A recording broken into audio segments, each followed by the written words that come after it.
Emperor of Ethiopia, ruler of the oldest Christian kingdom in the world.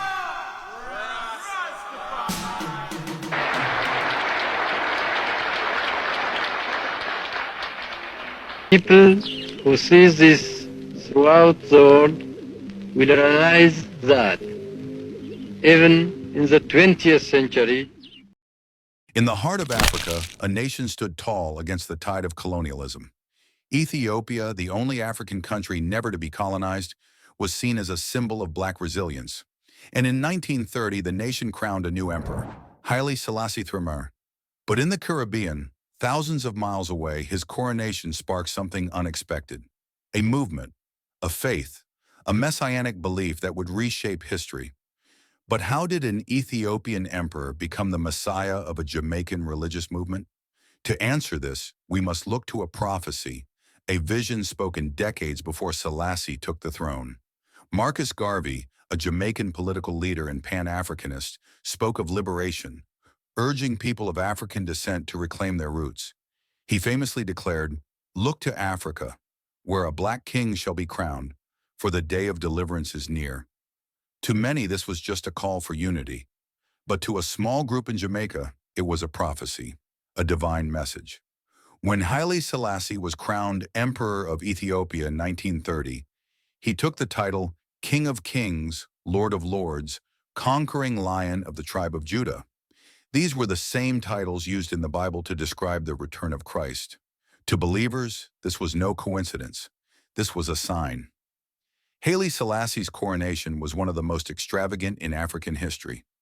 Foreign dignitaries, religious leaders, and royalty from around the world gathered to witness the moment. As he was crowned, the Ethiopian Orthodox Church proclaimed him a descendant of King Solomon and the Queen of Sheba, connecting him to biblical prophecy. For Rastafarians, this was proof. Haile Selassie wasn't just a king, he was the Messiah, the living God who had come to liberate the African people from oppression. A small but passionate group of Jamaicans, led by Leonard Howell, began spreading the belief that Haile Selassie was divine. They rejected Western society, calling it Babylon, and embraced a new way of life centered around Africa, spirituality, and resistance. From humble beginnings, Rastafarianism grew. What started as a small movement in the hills of Jamaica spread worldwide, thanks in part to reggae music. Artists like Bob Marley carried the message of Haile Selassie to a global audience. Through music, dreadlocks, and their rejection of Babylon, Rastafarians expressed their deep belief that Selassie was not just an emperor, but the promised savior. In 1966, Haile Selassie visited Jamaica, where he was met by thousands of Rastafarians, some weeping, some overwhelmed with joy. To them, their God had finally arrived. But Selassie himself never claimed divinity. Instead, he encouraged unity, peace, and education. Even after his passing in 1975, his influence remained.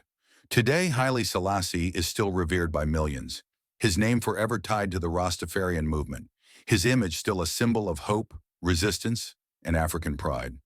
From an Ethiopian emperor to a messianic figure, Haile Selassie's story is one of prophecy, belief, and legacy, a testament to the power of faith, culture, and the enduring spirit of a people searching for liberation.